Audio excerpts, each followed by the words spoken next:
Hello, welcome to another Talk Time edition. This week we're going to be talking about boosting motivation and achieving goals. A lot of clients come in for this, so I hope you enjoy it. I'm going to have Teresa Saunders joining me. So this is the final for the emotional series. If you haven't caught up on the other ones, please check them out, and hope you enjoy today.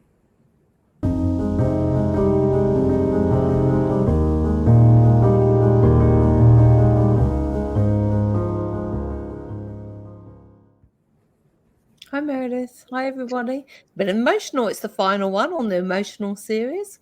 Yeah.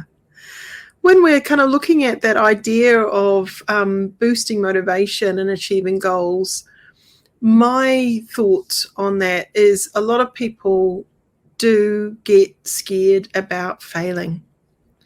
And I think the subconscious then rallies and tries to protect a person from that failure. So many times when we're thinking about going and achieving a goal, often it's a goal that you've never done before, right? It's true. Yep. So we get that fear, don't we? Or we start to procrastinate.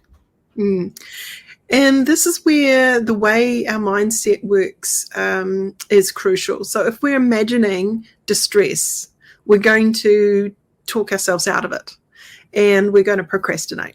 So if we want to motivate our brain and body into taking action, we must place into our mind the exciting idea of what's going to happen when we take action. What's in it for me? It's like the strong emotion wins. As hypnotherapists, what are you thinking as a hypnotherapy approach that you would deal with a client maybe that comes in wanting to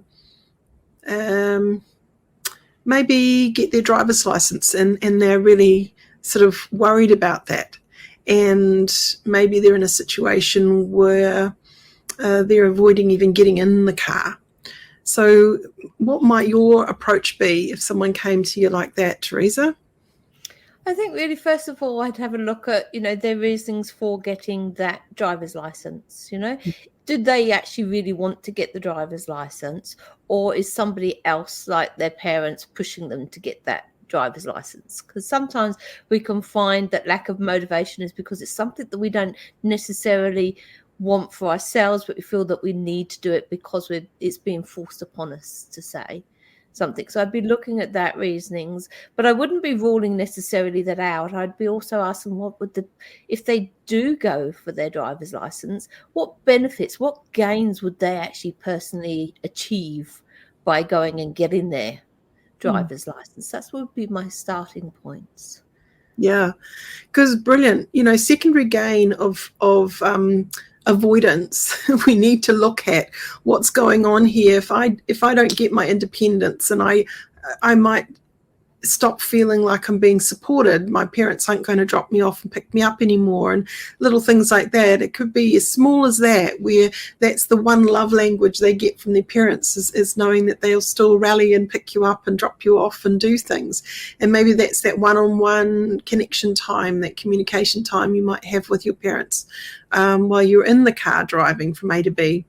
And outside of that, it might be a bit sparse. So definitely there can be that to look at. And also, why might they be pushed into getting the license? And is that really their idea of happiness, or is it someone else's? That's right. I mean, you can always flip it round. It might not be theirs, and that might be that only time that they feel that they get that time, that one-on-one time with the person that drives them to sports or whatever event. But then you could perhaps suggest to them, well, okay, they might not be driving you, so you'd have that independence, but you could make a date in your diary to go and have coffee with them, or to go, take them to watch you play a game or something like that. So there's always something you can tease out of a conversation and try and get them to flip that negative into a positive. Mm. So when we're dealing with clients, we're asking a lot of open-ended questions. We're trying to work out what is going on really in this scenario rather than jump to conclusions that it's just a lack of motivation. Like, why is that? You know, what is really going on here? I think that's an important part to assist any client to achieving whatever it is that they actually want. The other thing is too, I guess, building up the what's in it for me, that it wins. So, you know, if we're thinking about positive visualization or imagining the future as, you know, a success, what does that really look like? So we're asking often clients about what that would be for them.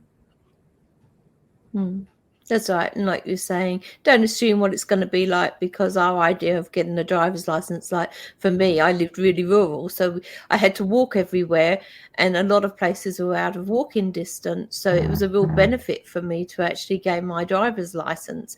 But somebody else might actually like being remotely at home and not having to go out and socialize with other people. So I do think that that's something we need to be mindful about, that we're actually looking at what the client wants to achieve and their personal positive gains. Absolutely.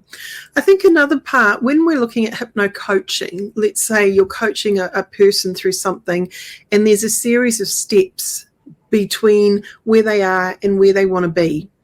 I think it's important to chunk it down and support that client in the plan, because often the how is missing. Like, they want that, but they don't know how to get to where they want to be.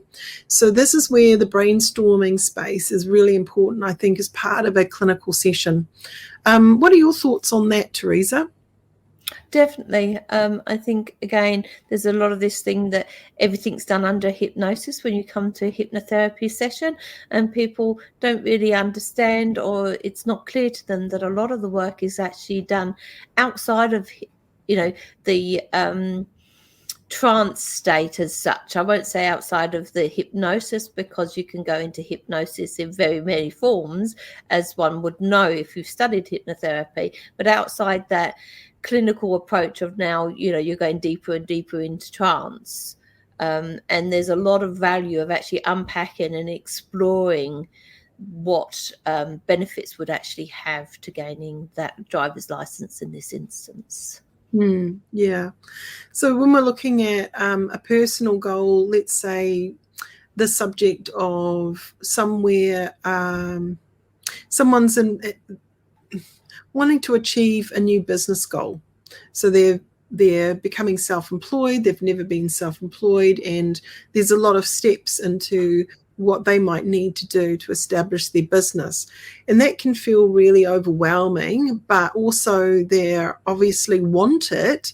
Again, the motivation to get up and do those little tasks. I love technology like ChatGPT, for example, to help brainstorm some ideas and a checklist of things that a person might want to go through. But that doesn't mean that they're ready to do it, right? Just because someone has the best idea in all the world does not mean that they're going to push green for go. So when we think about, okay, we can see the map of how that could be accomplished. A crucial question I might ask is, what belief stands in the way between where you are now and where you want to be?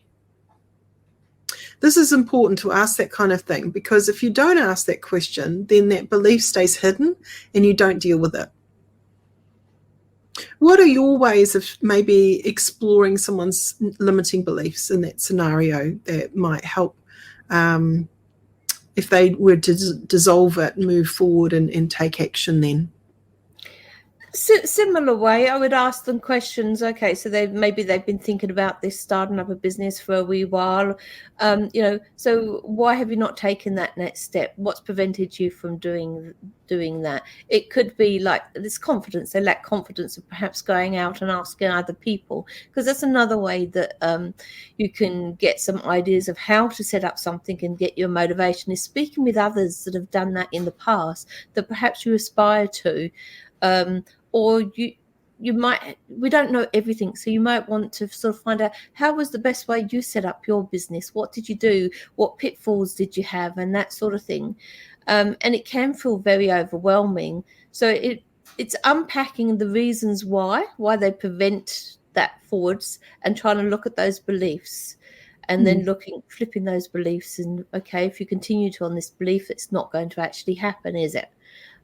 If we change that, though, in the past that's what happened, but that doesn't mean that's how it's going to be in the future. So okay, your last business didn't take off. Maybe it was the wrong time, maybe it wasn't the right business, maybe you did something that unfortunately prevented it from moving forward, you weren't sort of marketing the right areas or something, but you learnt your lesson from that. So how can we move forward? What can we do in a different way? Is there another approach that we can take? I love the saying, there are no mistakes, just learnings. They're not the exact words from the NLP, but they're pretty much what NLP sort of is talking about, and exploring a person's learnings rather than seeing them as faulty or wrong. That's really empowering for the client to go and see how much they've grown from an experience, regardless of the outcome. To reframe it in a resourceful way. But even the most successful people, you look at Richard Branson, for example, I believe he set up businesses prior to his multi-enterprise that failed, so, it's I won't say a natural human thing, but sometimes we do come across roadblocks, like you say, and then they're learnings. And it's about the importance of what we take away from that learning and move forwards from that. Yeah. Now, talking about also beyond the session, it's what that person is saying in their own mind as they walk away out of that door. And I think a lot of times in a therapeutic space, we have opportunities as therapists to talk to a person about their own inner chatter and how powerful it is and how essential it is to get the right messages flowing. Because words have power. Words become things. We create a story of belief in our mind, and that story will dictate our action or reaction to something.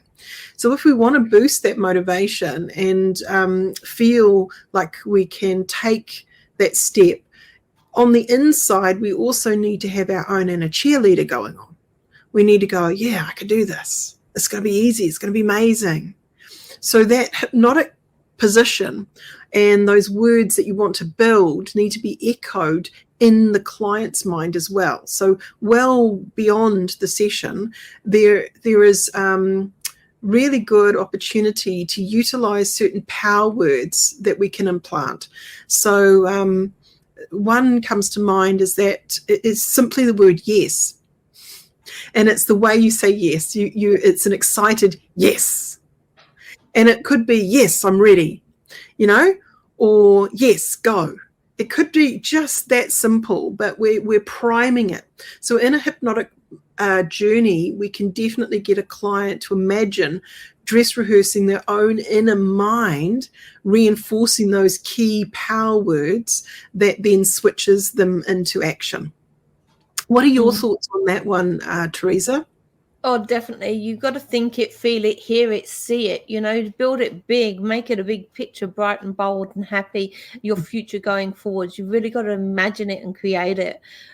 Because if you think about when you wake up, I think we had this conversation before, you wake up in the morning and everything starts going wrong. You've got dressed, you clean your teeth, the toothpaste drops on your top, you've got to then go and change it, go and get yourself a coffee, you drop your coffee or bump into somebody and coffee goes everywhere. Now you can sort of sit there and say to yourself, oh, damn, I knew it was going to be one of those days. It's not one thing after another type of thing. Or you can change it and say, okay, that's happened. Now I'm going to have a good day. That's my 3 things in a row, or that's gone past. I'm now going to change. I'm going to have a good day. And your mindset will actually affect the way that your day actually proceeds going forwards from that. I truly believe. Absolutely. Connecting to the circle of excellence that I talked about last session, that's also a mind changer opportunity where you can imagine that circle of excellence and step into it as a game changer. So, if that's boosting your motivation to then go and do whatever it is that you need to go and get done, that is a good tool in your toolkit. So if you haven't actually watched that, go back to the last one. I think it was the last one, wasn't it? I didn't do the last one with you, but I believe it was the circle of excellence that you spoke in the last one. Yes. Yeah. Yeah. So, if you're not sure what we're talking about, go back to that. But when we're working with clients, there are many ways to help boost motivation, but you've got to be really aware of how that client is outside of your session. You can hold space and be buoyant and bubbly and cheerlead them, but it's what happens outside of your clinic that really counts. So what is the atmosphere at home? Do they have people who are cheerleading them too? Have they got external witnesses that celebrate them in some way? Or are they going home to the negative Nancy's, where their friends, family doubts their ability to do whatever it is, and they may even make fun of them and wonder or think they're stupid or something wrong with them. You've got to instill this empowerment element within the client so the client's heart knows what feels right. And I think that's a big part of fortifying that motivation and fortifying that journey. Like there's a part of that person, the inner compass, I like to call it, that knows who they are, what they've been through, and where they're meant to be going. Their heart knows it. So other people outside their environment have no idea what this person's journey is meant to be. Sorry. Yeah, you go. I was going to say, I think we often allow the outside environment to influence us so much. And although we feel that we have that knowledge to build a career or a business or go do something, a sport, if we hear enough from outside people saying, no, you're not good enough at that, or, you'll never do that, then we allow that to actually start to take effect and change our feelings. So it's important to build up and keep that inner dialogue ourselves. Yes, I can do this. I am good. I do know what I'm doing. I can succeed. And anchors are another good one that I would use in a session to actually elicit that emotion of I can do this, I am good, I will succeed, and build up, put in the net anchor there for that emotion. And it could be using a piece of music, or if they drive a lot or something, they could, every time they put their hands on the steering wheel, that's the anchor, or something. Use something positive to help build their motivation. Like we were saying before, the strongest emotion wins. So we want something that's going to really get your client motivated to succeed. Definitely. Talking about anchors, we've got a few other talk time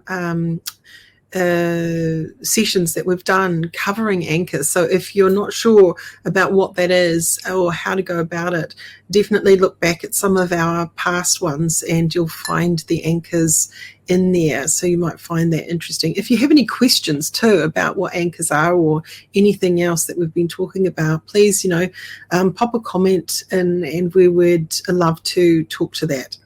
When we're looking at the idea of hypnosis, that final finale, bringing it all together, I talk to my students often about getting those golden nuggets from the client and really reinforcing those words back to the client. So what I mean by a golden nugget is a power word that's come from your client that you then relay back to them during the hypnotic journey. So if they're using the word, I want to feel empowered, you use the word and you feel empowered. So when what would be some other words that a client might use? I want to have confidence. So I know I want to succeed, or I can succeed. I will pass if it's for your driving, an exam or your driving test, those sort of things. So in a hypnotic journey, you go and you succeed and you'll pass with ease. And, so you're using and eliciting the same matching language back to the client because that came from the client's world of understanding. If we don't have enough matches, if we add our take on it, the client may have a sense that you didn't really hear them or you didn't really understand them, and that's not a good thing.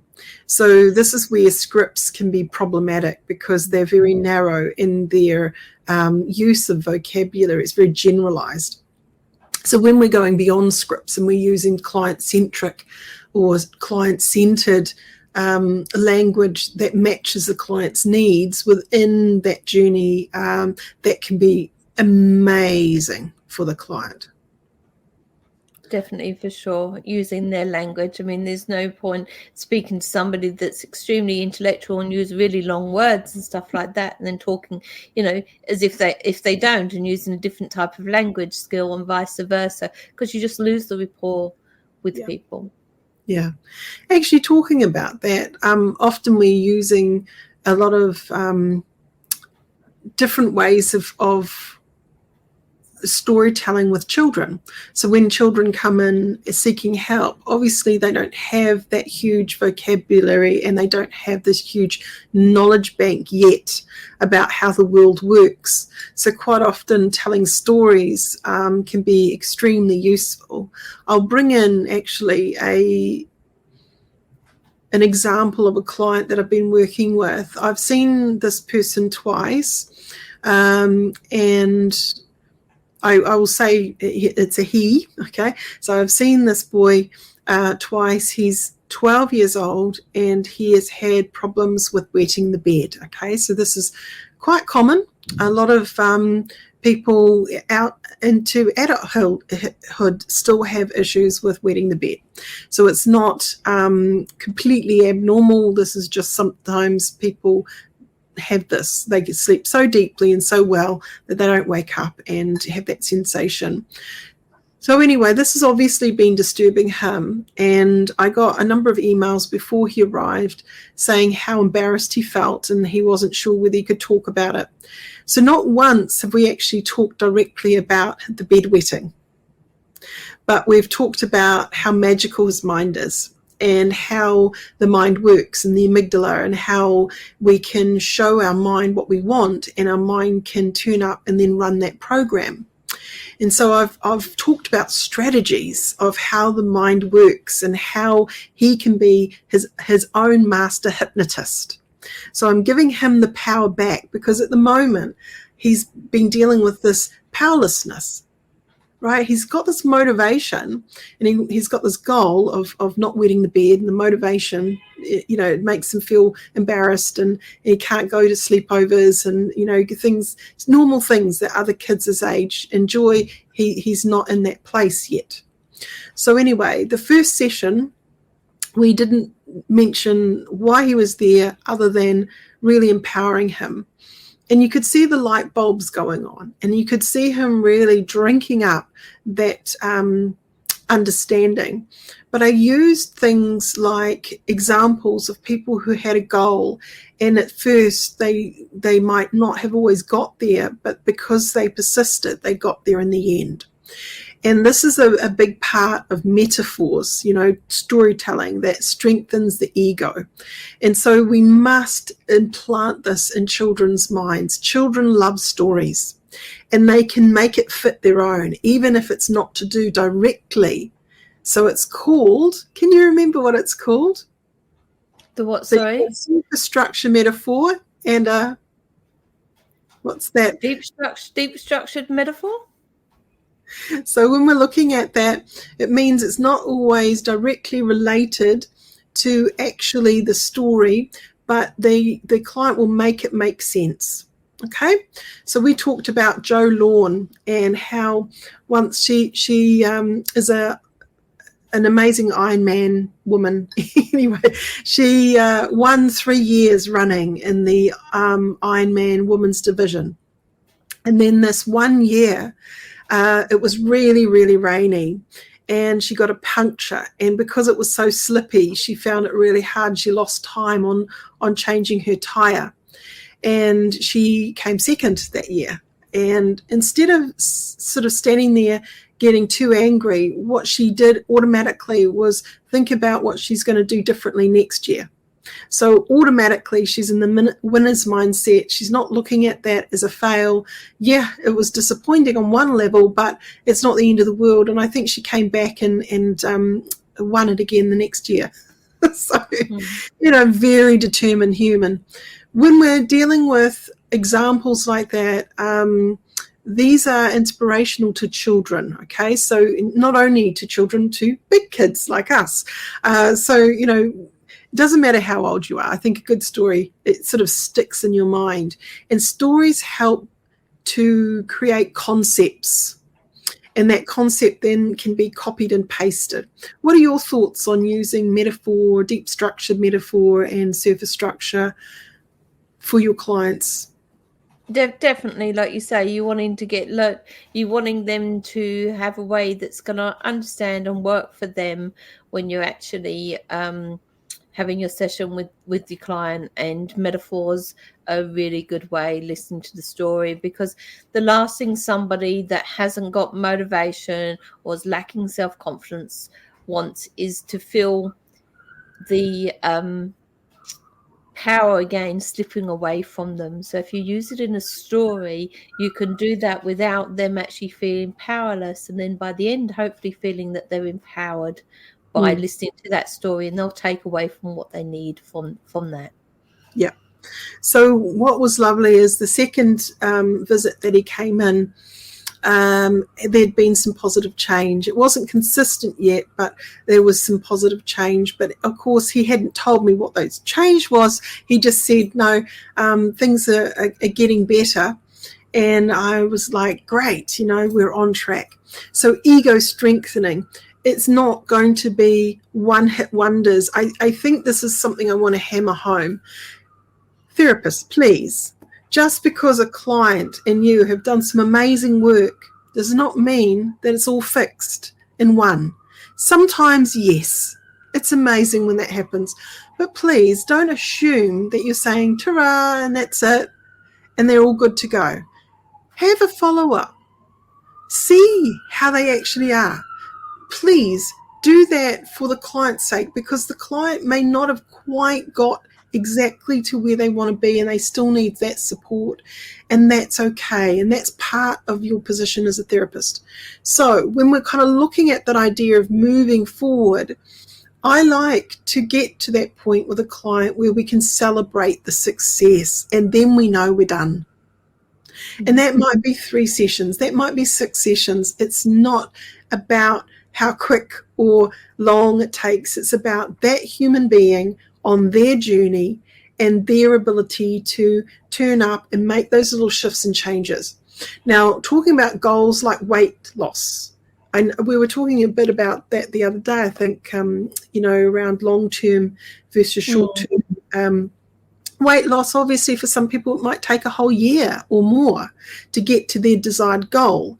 Now, if they're coming home and they've got no external witness to go, well done, or keep them on track, or keep them honest, quite often that's what you stand for. You stand for someone that they're going to check in maybe monthly or every second month to keep things going.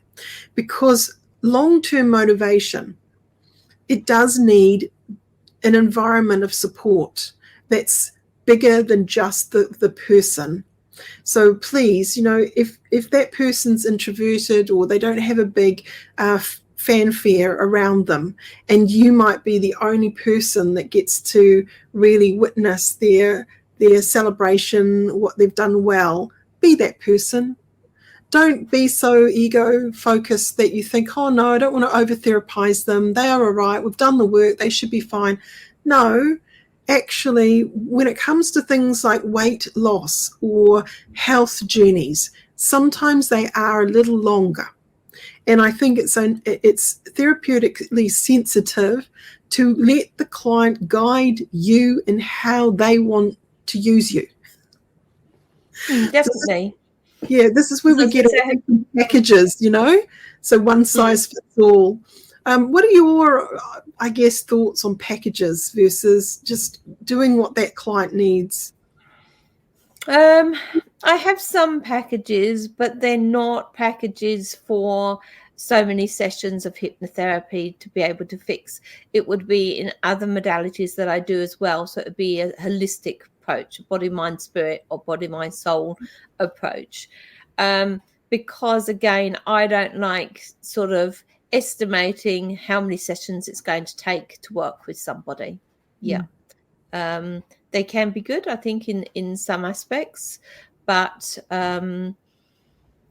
who knows how long it's going to take somebody to move through their journey. As you were saying earlier, it could just be 2 or 3 sessions. It could be 6 or 7 months down the line. For whatever reason, they're still coming back to you. I mean, I have a client that comes to me regularly for relaxation. They have a high profile job that's very stressful. And they just like to check in every so many weeks just to have that session, because they know for themselves and their own well-being and health that having that session with me for the deep relaxation is really good for their well-being. I wouldn't turn them away for coming, because to them that works for them. Somebody else, it might be going for a run, but for them, they like to come and have their hypnotherapy session. Yeah. So at first, people might come in initially because they're wanting the motivation and to achieve a goal, right? But you might find that they turn into one of those clients that actually just need a little bit of a check-in every so often, and that's okay. There's nothing wrong with that. And as long as the client is still gaining value from that session. Like I had one the other day and he goes, "Oh, I'm so pleased I came in today. Feels so much better just to release that," because he's got no one else to release it to. So, for that person to carry the burden of whatever was going on for him and to be able to go blah, unedited, and then to do a hypnotic sort of strengthening and ego boosting session, that was really powerful for him. Now, when we're kind of looking at, I guess, the motivation and achieving goals, are there any questions you have for me maybe about how I work with clients that we haven't already covered? Can you think of anything might be useful to unpack? If somebody was come to you for motivation, okay, and they knew that they wanted to start up a business, we use that one, let's go start up a business again. And they've always dreamt of starting up a business, but they haven't done much homework in what it actually entails and how to start up that business and that. And when you ask them, so what steps do you think it would be good to take, or how are you going to move forward from here? And they just come to this complete wall. Well, I don't really know. That's why I haven't gone any further, So they just procrastinate and have this whole story again over and over again in their head that they don't know what to do, but they're going to start up a business and go around in circles. How would you actually approach working with somebody like that? We can ask them a simple question. What if you did know? What would that be like? So we can bypass that kind of automatic, I don't know, and see whether we can sort of wake up something there. We can also future pace them into their ideal situation and get them to go above their timeline and see all the steps that they put in place to get there. That can be a hypnotic journey that you can take people on. You can also see whether there's anyone that they could get in contact with in the desired field of interest to connect and brainstorm with, because chances are someone out there would be happy to mentor them and give them a quick step approach to getting launched into their career if they've been experts in that career and they know how to get there. There's no point in someone learning the hard way where someone else can sort of say, "Hey, how about you do this and this and avoid this," and and that will help a lot. So getting the client to get that external support somehow, whether it's reading a book or doing a course, I often get clients thinking that they have to go back and do a full degree to change their career tack. And so that can be, one, time-wise, huge commitment, and also financially a huge commitment. And my question and my challenge often to those people who think they need to get all of this business degree and this, that, to launch their own business, I know that that's not how most successful business people got into business. They didn't get a degree first. And quite often you assume that that degree is going to give you that knowledge, but that is a hope. It's not necessarily a guarantee that that knowledge is going to actually give you real-time evidence of running a business. A lot of it's theoretical, and I think when you go and do something, you learn quicker. So if we think about going to people who have already done that journey, who have worn the t-shirt and picked their brains, you're going to get way more value and get right to the point, rather than signing up sometimes to a long journey in doing a degree in business studies or whatever else it might be.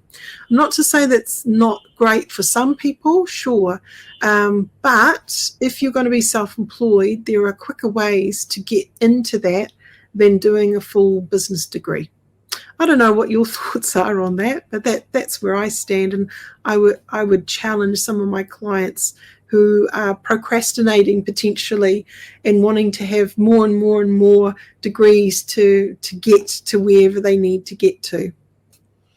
Yeah, I think sometimes people think that they over-educate themselves, and like you say, it's all right having that knowledge, but you also need to be able to take that step and have that confidence in yourself to actually carry out what you've learnt.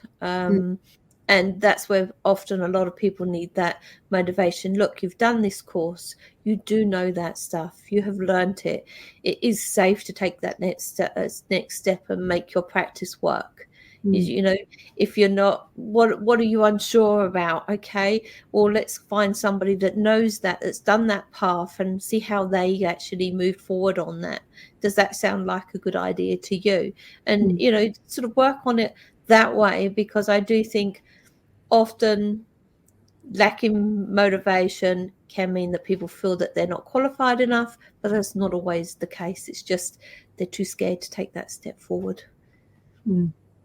Yes. So being a bit of a detective when we're working with clients, what's really going on here? Are they putting in procrastination strategies or action strategies? What's going on? Is that actually a real tangible proper step, or is that just buying some time before they eventually have to do it anyway?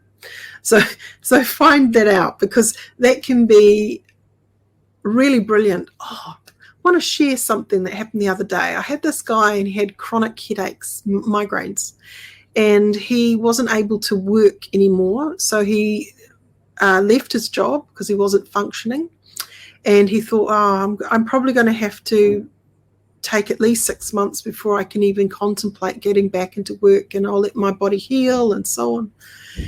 So the first session we had, I actually challenged him on that, and I said, why the 6 months thing? You've said that a couple of times. Where did you come up with it's going to take 6 months to heal? He goes, I don't know. I just thought maybe that would be a good amount of time, so I wouldn't be under pressure. I'm like, okay, what if it could just happen like that? Well, the next session, his migraines started to calm down, and the thing started to resolve. Third session, he cancelled, and he goes, I don't think I need it. The migraines have stopped. And then he goes, no, actually, can I still come? And I said, sure. And he came in and he said, I want to work on what I do now, because I've got this 5-month period where I thought I wasn't going to work. And now I'm ready to go to work. Do I start, going to interviews? What do I do? And I'm like, well, what do you want to do? Do you want to work for someone else, or do you want to work for yourself? Like, have you got your ultimate self plan? Like, what would that be? And he goes, I wouldn't mind working for myself. And I'm like, right. Now, he was a coach and has studied NLP, and I kind of, he had some really good assets, and he'd worked with leaders, and he has this really nice want to help people who can't always afford it. So I said, have you ever thought about challenging yourself about this, how many hours a week you need to actually be working? Because I said, well, what does your ultimate self do? I work at least 30 hours a week. And I'm like, oh, here we go again into this funnel. So I thought, no, we need to change and channel, just see whether we can shake the tree a little and see what comes out of it. So I said, what if it wasn't 30 hours that you needed? Because you were assuming it's hour for hour a return. What if you could create passive income streams? And he goes, yeah. I said, well, you're in the perfect role for that. As a coach, a mind coach, you have lots of information that people want to know. So what if you could create online courses? What if you could create that? And he goes, yeah. And you could see his mind starting to whir on this, and it was really exciting. And by the time we came to the end of the session, I said, so if we come back to what brought you in today, do you feel like we've addressed that? And he goes, more than addressed it. I feel so excited. I've got so many things that I want to start working on, and it just buzzed him out. So it wasn't about putting all the energy into working for someone anymore like he used to, which was the whole thing to begin with, that he found himself in a toxic environment and it was really stressful, and the migraines like, why would you go back there? Yeah, and I think that's often we do what we do because we feel that that's what society expects us to do. And sometimes it is worth checking in with ourselves. Am I happy in my job? Am I happy in my life? Why aren't I? There's Ikigai and there's the Mari model. I don't know. It's completely gone for me. Tifari Tapana, I think it's called. Excuse me if I pronounced that wrong. Of well-being, holistic health, and it looks at all the different areas of your health, like your personal health, finances, love, all those areas, and you can see an imbalance. You write down all the areas that you do, and you can see an imbalance and what you need to work on and what you could perhaps pull back against a little bit. And it's probably a good idea, I think, in my opinion, for us to do that every now and again, to check in with our lives and see if we're on track or off track, because often we don't. We just carry on with day after day doing, and that's where our motivation lacks. And I could see this person heading into the same trap that he just came out of.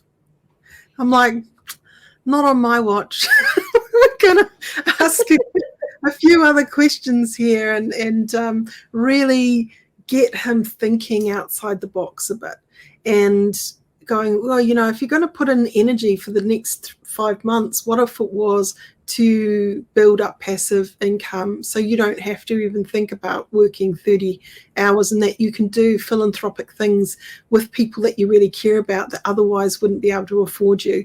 How about that? And he just like, yes, it was a big yes.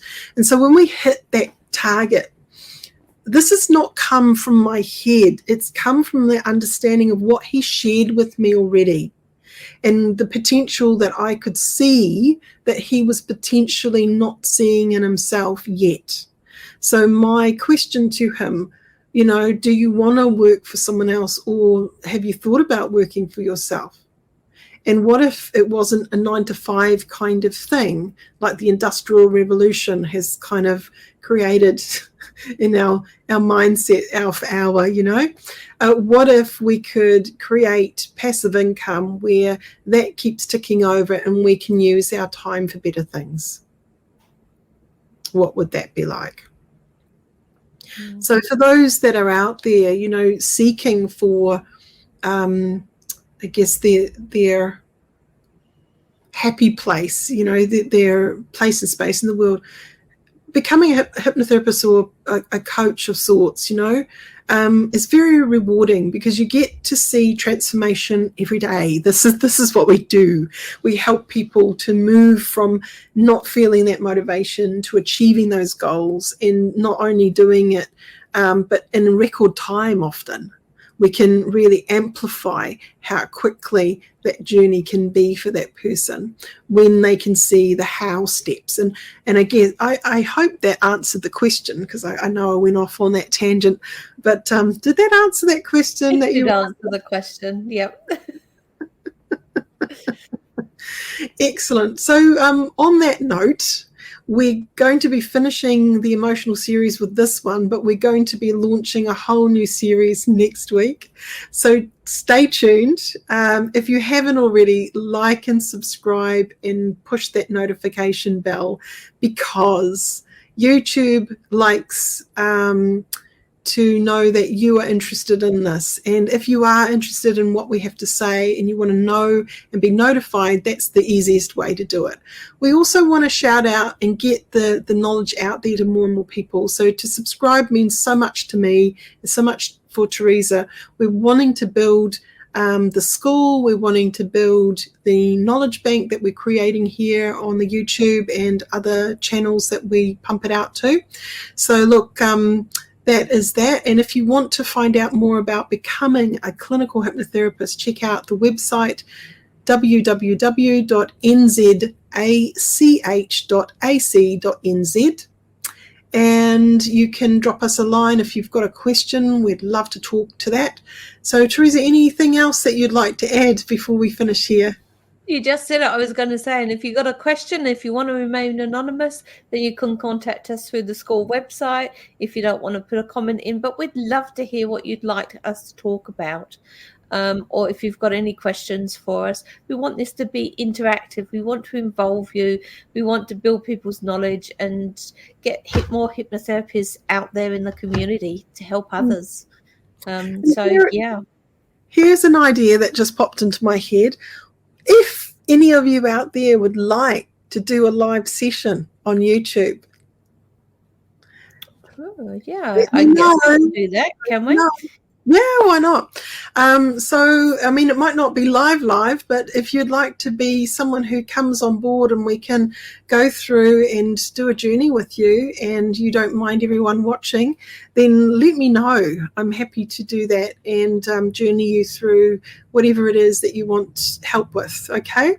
So whether it's being motivated to achieve a goal or overcome a fear or phobia or quit smoking or whatever it is. So, just think, is there something that I'd like? And it would be free, of course. But if you would like to come on board and be part of that, and so people can see your journey and you can share what it is that you want help with, please let us know and we'll be in touch.